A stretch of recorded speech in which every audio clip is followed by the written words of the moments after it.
right, speech students, we are going to learn how to conduct yourself during an interview.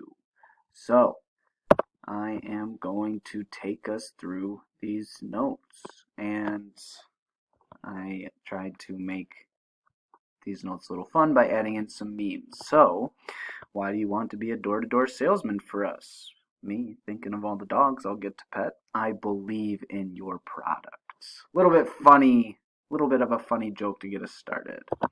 So, the first thing I want to make note of, now obviously you all know this because I get so mad when you don't show up to my class on time. But for professional interviews, it does not hurt to arrive early, all right? Generally, you want to maybe plan to get there 10 to 15 minutes before. Now, if you do get there 10 to 15 minutes before, it shows that you have interest in the job. It shows that you respect the interviewer's time. But if you plan to get there 10 to 15 minutes before, it gives you plenty of time in case something occurs or happens.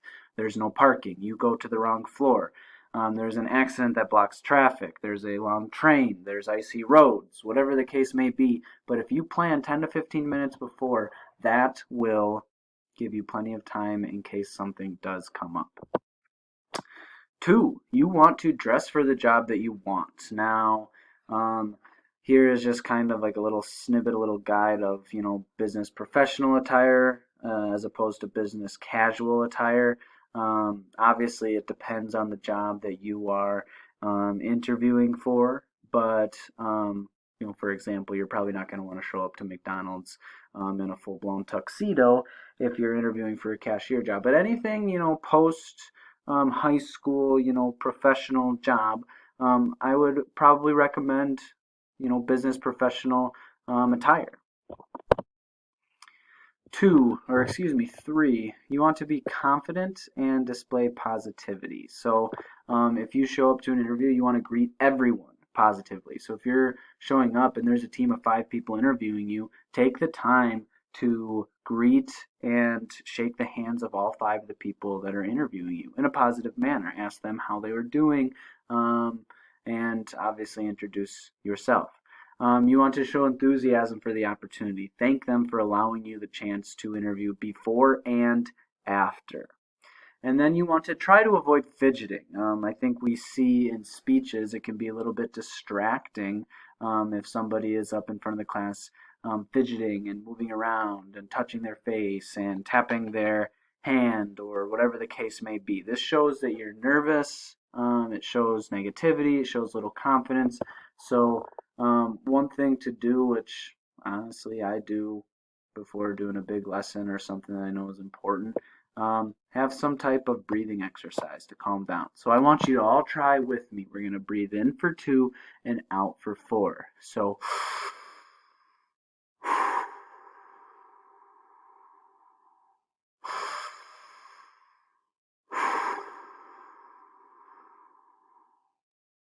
doesn't that calm you down? I'm sure you're all very nervous taking these notes.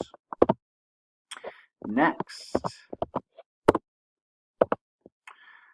we're going to talk about smells. Now, I obviously think it's good to have proper hygiene and take regular showers, but you don't want to load yourself up with perfume or cologne before going into an interview where you're going to be not locked, but you're going to be sitting in close proximity with people that have the power to give you a job.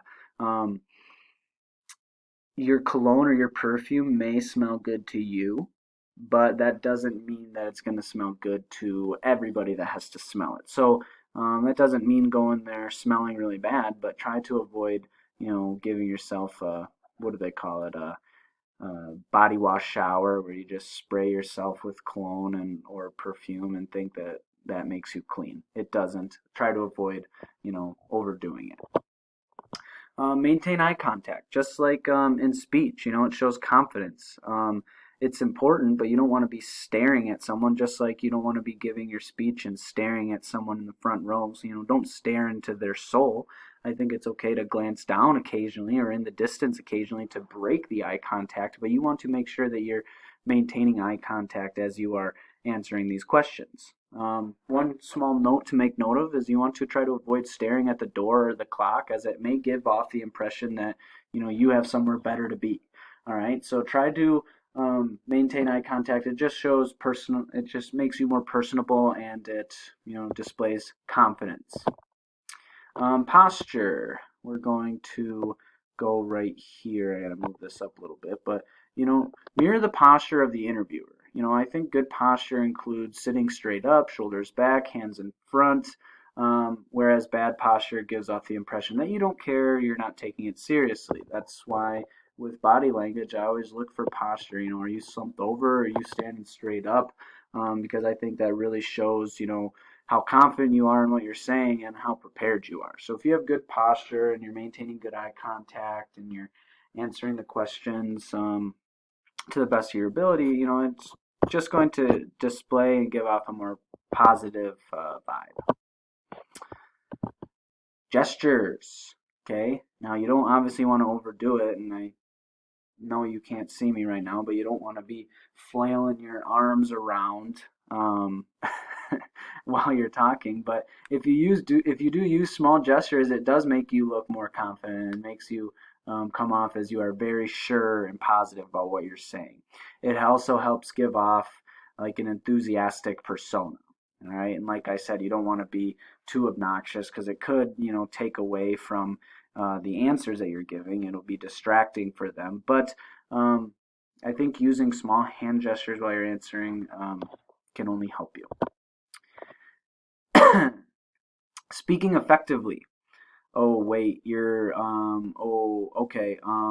You're we don't want to include a lot of fillers. We don't want to include long pauses, just like I did right there. But I do think that it's important for you to pause before you speak, so that gives you a few seconds to map out your answer and avoid rambling. And I think that if you do take that small pause before you answer, you can be more sure of what you're saying so that you can avoid fillers like, so yeah, because I think you all know fillers take away from your message. It can make something unclear. Be prepared. Be prepared with your answers and try to use a lot of examples. So you want to be prepared with memorized questions or memorized answers to generic interview questions. Your answers should be clear, concise, and to the point. And if they want more, they'll ask you follow-up questions. Try to give specific examples to help explain your answers. So like you see here, 10 common interview questions and answers. I have variations of these questions in the one document that you're going to be filling out. You are going to be preparing answers to 25 generic interview questions. All right. Now, your goal for this unit should be to memorize your answers to those questions so that you can answer them as efficiently as possible. I think this is one of the last ones. So you should always make sure that you are seeking clarification. What you mean by that is if a question that they're asking you doesn't make sense, ask them to repeat it or reword it.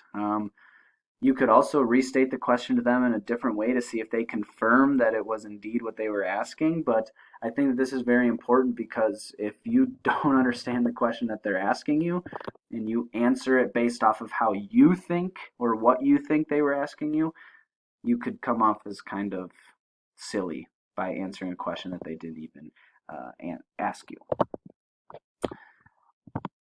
Next, at the end of the interview, it will 99% of the time end with them asking you if you have any questions for them.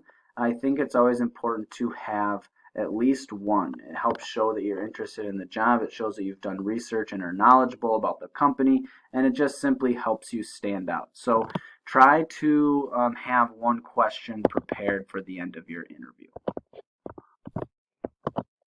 And in the document that you will be completing, there will be 25 common interview questions that I would like you to put some thought into and begin answering so that you can practice and prepare for our final interview assessment, which you will need to read the requirements page on Schoology to find out what that is. Hope you all have a great day. Let me know if you have any questions on this.